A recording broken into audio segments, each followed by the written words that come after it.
여러분 반갑습니다. 최대표TV입니다.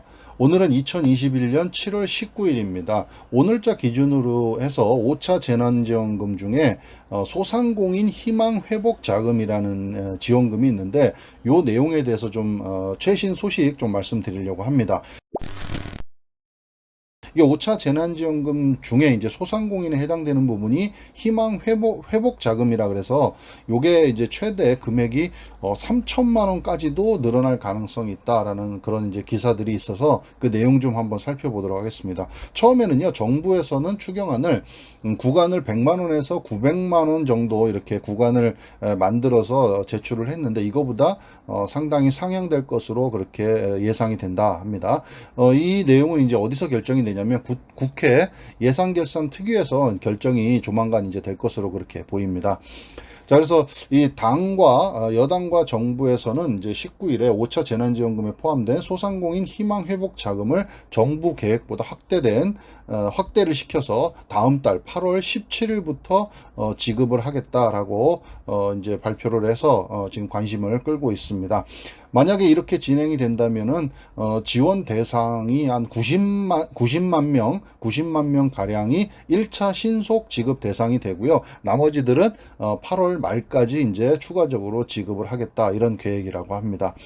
자, 그래서 중소벤처기업부는요, 지난 이제 4차 재난지원금 때 버팀목 자금 플러스라는 이름으로 지급을 했었는데, 그때처럼 신청 당일에 바로 지급될 수 있도록 그렇게 준비를 하고 있다고 합니다.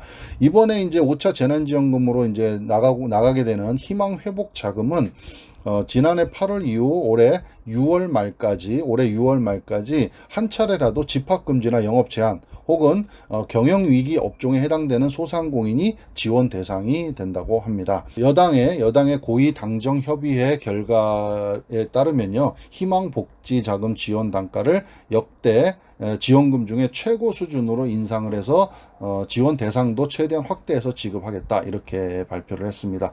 그리고 이제 지난주에 국회 산업통상자원중소벤처기업위원회가요, 지난 이제 14일 날 예산결산 소위를 열고 희망복지자금 사업 예산을요, 국회에 제출한 정부에서 제출한 그런 예산안보다 증액을 하고요. 지원금 구간을 150만 원에서 3천만 원까지 대폭 확대해서 높이기로 그렇게 했다고 합니다. 자, 그래서 이제 여기에서는 150에서 3천만 원으로 이렇게 구간을 만들어서 지급을 하자라는 논의가 되고 있는데 그러나 이 상한액이 3천만 원까지로 정해질지는 아직까지는 미지수다. 결정이 된 부분이 없다. 이렇게 좀 아셔야 될 것 같습니다. 그리고 이제 이 구체적인 금액은 아까 말씀드렸듯이 국회 예결위에서 아마 결정이 될 것으로 보입니다. 그 국회 이제 예결위는 이제 이번 주에 20일에서 21일 정도 심사를 할 예정이라고 합니다. 그래서 거기에서 증액 규모와 상한선이 정해질 가능성이 크다고 합니다.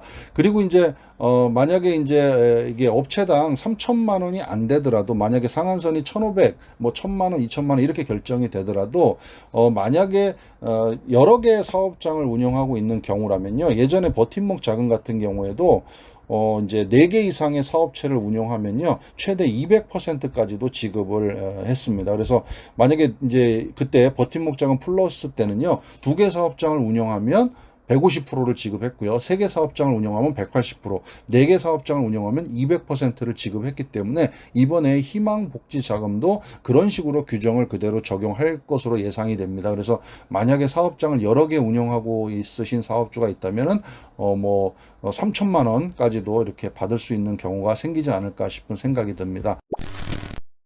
자, 그래서 오늘은요, 이제 7월 19일 현재 시점으로 이제 좀 나온 얘기들을 좀 말씀을 드렸습니다. 5차 재난지원금 중에 소상공인 희망회복 자금이라는 그런 지원금이 있는데 그게 지금 최초에 정부에서는 추경안을 100만 원에서 300만 원까지 이렇게 구간을 정해서 최대 300만 원까지 지급을 하겠다라는 예산을 제시를 했는데 이게 이제 이번 주에 결정 나는 거에 따라서 뭐 최대 3천만 원까지도 이렇게 결정될 가능성은 좀 있다. 아직까지 결정된 건 아니지만요.